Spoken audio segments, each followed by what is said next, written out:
Hi guys, आप सबका हमारे यूट्यूब चैनल तस्में कैरियर एकेडमी पे स्वागत है। गाइज, आज जो हम आपको डिटेल देने जा रहे हैं वो देने जा रहे हैं union public service commission recruitment 2025 के नोटिफिकेशन के बारे में। यूपीएससी ने असिस्टेंट इंजीनियर की, सिस्टम एनालिस्ट की, असिस्टेंट पब्लिक प्रोसिक्यूटर की, इसके अलावा जो है अदर्स पोस्ट के लिए जो है 111 वैकेंसीज के लिए अपना नोटिफिकेशन जारी किया है। अगर आप भी इन वैकेंसीज के लिए अप्लाई करना चाहते हैं तो गाइज ये वीडियो आपके लिए बहुत ज्यादा इंपॉर्टेंट है, क्योंकि इस वीडियो में हमने पूरा डिटेल में बताया कि क्या मिनिमम क्वालिफिकेशन मांगी गई है, क्या आपका सिलेक्शन प्रोसेस रहेगा, लास्ट डेट अप्लाई करने की कब है और ऑनलाइन जाकर के कैसे आपको रजिस्ट्रेशन और फॉर्मेलिटीज पूरी करनी होगी। तो गाइज पूरा वीडियो देखिएगा और साथ ही साथ में हमारे इस यूट्यूब चैनल को सब्सक्राइब कर लें, लाइक करें और ज्यादा से ज्यादा शेयर करें। तो गाइज सबसे पहले बात करते हैं इनकी ऑफिशियल वेबसाइट्स की। इनकी जो ऑफिशियल वेबसाइट्स हैं वो है नंबर 1 पर www.upsc.gov.in, जहां पर आपको इनका फुल नोटिफिकेशन जो है मिल जाएगा। दूसरी जो इनकी वेबसाइट है, पोर्टल जो है वो है www.upsconline.gov.in, जहां पर जाकर के आपको रजिस्ट्रेशन और फॉर्मेलिटीज पूरी करनी होगी। रिक्रूटमेंट अथॉरिटी आपकी यूपीएससी के थ्रू होगी, यानी कि यूनियन पब्लिक सर्विस के थ्रू जो है आपका सिलेक्शन होगा। एग्जाम कंडक्ट जो कराएगी यूपीएससी आपका कराएगी। पोस्ट नेम की अगर बात करें, इसमें असिस्टेंट इंजीनियर्स की, सिस्टम एनालिस्ट की, असिस्टेंट पब्लिक प्रोसिक्यूटर्स की, इसके अलावा जो है अदर्स कई पोस्ट के लिए जो है नोटिफिकेशन जारी किया गया है, जो कि आपकी परमानेंट यानी कि रेगुलर जॉब्स रहेंगी। जेंडर की अगर बात करें तो मेल एंड फीमेल यानी कि man and women both can apply for these vacancies है। टोटल वैकेंसीज जो है 111 वैकेंसीज के लिए नोटिफिकेशन जारी किया गया है। जॉब लोकेशन की अगर बात करें तो आपका सिलेक्शन होने के बाद जो है आपका ऑल ओवर इंडिया कहीं भी आपकी पोस्टिंग दी जा सकती है। अप्लाई मोड आपका ऑनलाइन रहेगा, ऑफलाइन किसी तरह का कोई कम्युनिकेशन या कॉरेस्पॉन्डेंस नहीं किया जाएगा। रजिस्ट्रेशन जो स्टार्ट हो गए हैं वो 12 अप्रैल 2025 से आपका रजिस्ट्रेशन स्टार्ट हो चुके हैं और लास्ट डेट जो है रजिस्ट्रेशन की यानी कि अप्लाई करने की वो है 1 मई 2025। तो 12 अप्रैल 2025 से लेकर के 1 मई 2025 से पहले पहले आपको इनकी ऑफिशियल वेबसाइट पर जाकर के अपना रजिस्ट्रेशन और फॉर्मेलिटीज पूरी कर लेनी है। अब बात करते हैं आपका एग्जाम डेट वगैरह की। तो एग्जाम डेट की अगर बात करें, इसमें जो एग्जाम लिया जाएगा या डायरेक्ट इंटरव्यू के लिए कॉल किया जाएगा, ये यूपीएससी का अपना डिस्क्रिप्शन रहेगा। अगर इसमें नंबर ऑफ एप्लीकेशंस बहुत ज्यादा हो जाती है, यानी कि एप्लीकेंट बहुत ज्यादा अप्लाई कर देते हैं, तो तब यूपीएससी जो है इसका एग्जाम कंडक्ट कराएगा, यानी कि रिटन एग्जाम कंडक्ट कराएगा।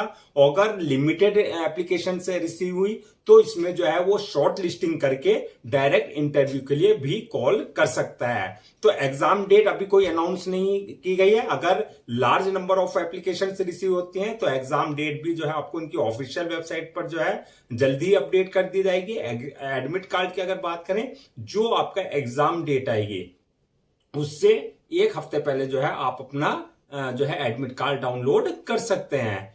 अब नेक्स्ट बात करते हैं कि आपकी एप्लीकेशन फीस क्या रखी गई है। तो एप्लीकेशन फीस की अगर बात करें हम, तो इसमें अगर आप जनरल, ओबीसी या ईडब्ल्यूएस इस कैटेगरी में अगर आप आते हैं तो आपके लिए एप्लीकेशन फीस 25 रुपए रखी गई है। और अगर आप एससी, एसटी, फिजिकल हैंडीकैप या फीमेल कैटेगरी में अगर आप हैं, यानी कि वुमेन अगर आप हैं, तो आपके लिए जो एप्लीकेशन फीस नील रखी गई है, यानी कि आपको एग्जेम्प्टेड रखा गया है। आपको किसी तरह की कोई एप्लीकेशन फीस देने की जरूरत नहीं है।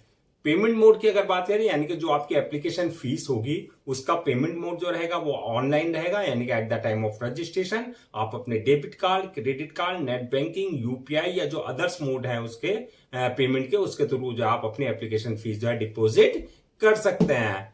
अब नेक्स्ट बात करते हैं कि आपका एलिजिबिलिटी क्राइटेरिया क्या मांगा गया है, यानी कि क्या मिनिमम एजुकेशनल क्वालिफिकेशन मांगी गई है। तो ये आपकी पोस्ट वाइज वरीज करेगी, यानी कि पोस्ट के ही अकॉर्डिंग आपका जो है क्वालिफिकेशन मांगी गई है। तो इसमें जो क्वालिफिकेशन मांगी गई है, बैचलर डिग्री या master degree in engineering in relevant field में, यानी कि आपके पास जो है या तो बैचलर डिग्री हो या मास्टर डिग्री हो इंजीनियरिंग की, यानी कि जैसे आपने बीटेक या बी या एमटेक या एमई या एमसीए यानी कि मास्टर ऑफ कंप्यूटर एप्लीकेशन कर रखा हो, यानी कि आपके पास जो है ओवरऑल इंजीनियरिंग की डिग्री होनी चाहिए। दूसरा जो है आपका लॉ की डिग्री आपके पास होनी चाहिए, यानी कि अगर आप पब्लिक प्रोसिक्यूटर की पोस्ट के लिए अप्लाई कर रहे हैं तो उसमें जो है आपका लॉ की डिग्री मांगी गई है, यानी कि उसके लिए जो है आपके पास जो है LLB या LLM की डिग्री आपके पास होना चाहिए। अब प्लस इन वैकेंसीज में जो है minimum 2 years experience in relevant field में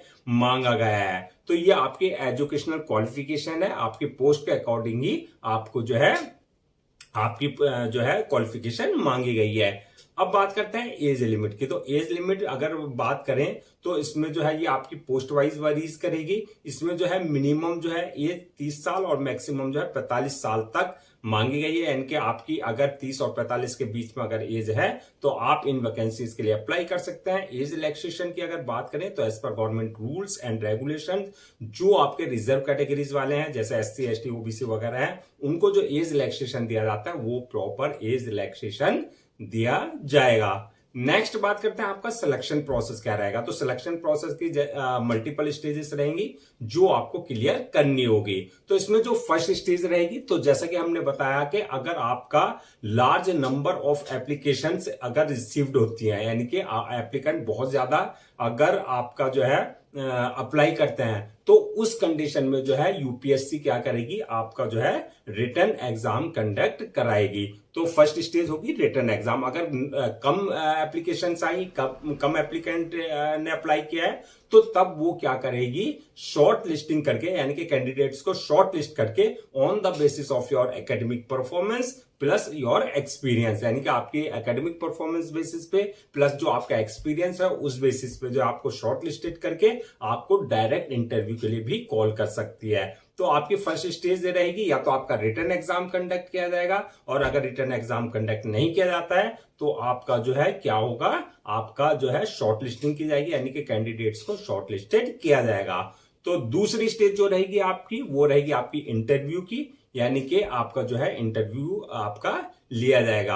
और थर्ड स्टेज जो रहेगी वो रहेगी आपके डॉक्यूमेंट्स वेरिफिकेशन की, यानी कि at the time of registration जो आपने अपने डॉक्यूमेंट्स अपलोड किए हैं वो सारे डॉक्यूमेंट्स आपके ओरिजिनल चेक किए जाएंगे, यानी कि वेरीफाई किए जाएंगे। और लास्ट स्टेज जो रहेगी मेडिकल एग्जामिनेशन की, यानी कि जिस पोस्ट के लिए आपने अप्लाई किया उसके लिए देखा जाएगा कि आप पूरी तरीके से फिजिकली और मेंटली पूरी तरीके से फिट हैं या नहीं है। तो ये मल्टीपल स्टेजेस रहेंगे जो आपको क्लियर करनी होगी। अब बात करते हैं अगर आपका रिटर्न एग्जाम 1% अगर रिटर्न एग्जाम कंडक्ट किया जाता है तो आपका क्या सिलेबस रहेगा।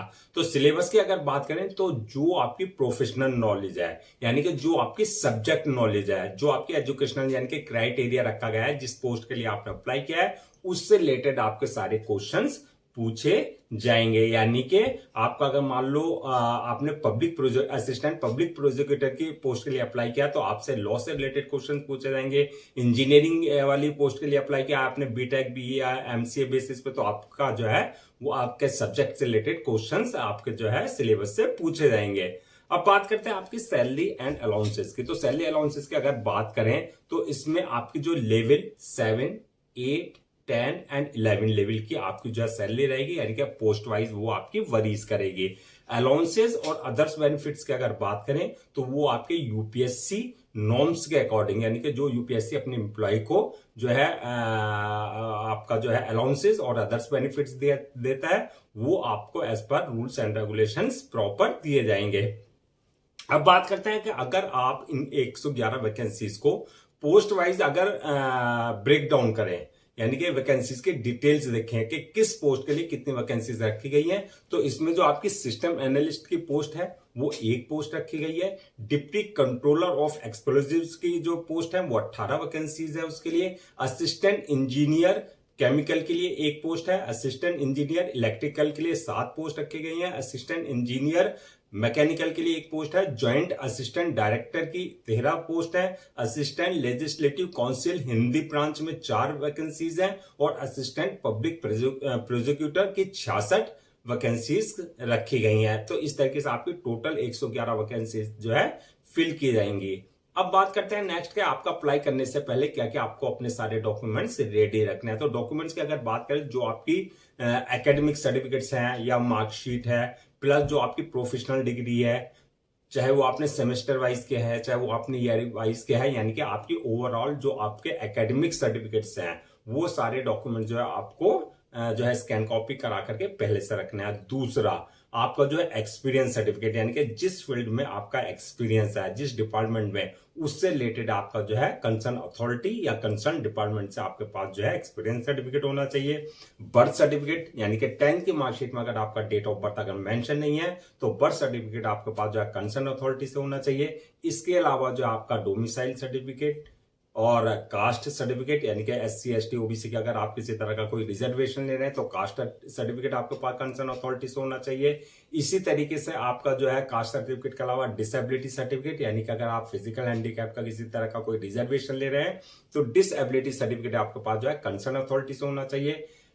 इसके अलावा जो आपका इनकम सर्टिफिकेट, यानी कि EWS, यानी कि इकोनॉमिकली वीकर सेक्शन का अगर आप किसी तरह का कोई रिजर्वेशन ले रहे हैं तो आपके पास जो है इनकम सर्टिफिकेट आपके पास जो है कंसर्न अथॉरिटी से आपके पास होना चाहिए। इसके अलावा आपका जो ID प्रूफ, एड्रेस प्रूफ और passport size photo, signature, thumb impression, जो भी रिक्वायर्ड डॉक्यूमेंट्स है वो सारे आपको पहले से स्कैन कॉपी करा करके रखने हैं। अब नेक्स्ट बात करते हैं कि अप्लाई करने का क्या प्रोसीजर रहेगा। तो जैसे कि हमने पूरा स्टार्टिंग में बताया था, आपका जो पूरा प्रोसेस रहेगा वो ऑनलाइन रहेगा, ऑफलाइन किसी तरह का कोई कम्युनिकेशन या कॉरेस्पॉन्डेंस नहीं किया जाएगा। तो ऑनलाइन अप्लाई करने के लिए आपको उनके ऑफिशियल पोर्टल www.upsconline.gov.in पर विजिट करना है।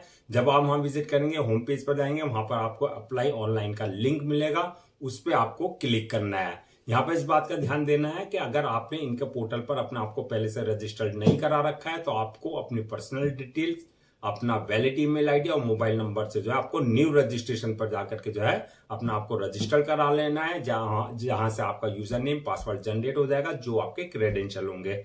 अगर ऑलरेडी आपने इनके पोर्टल पर अपना आपको रजिस्टर करा रखा है, यानी कि यूजर नेम और पासवर्ड आपके पास है, जो क्रेडेंशियल है उससे आपको लॉगिन करना है। लॉगिन करने के बाद जो आपका एप्लीकेशन फॉर्म आएगा, जहां पर आपकी पूरी पर्सनल डिटेल्स मांगी जाएगी, जैसे आपका नाम, father name, mother name, date of birth, आपकी एकेडमिक क्वालिफिकेशन, आपके प्रोफेशनल क्वालिफिकेशन, आपका एक्सपीरियंस, ये सारी डिटेल जो है आपको बिल्कुल एक्यूरेट फिल करनी है।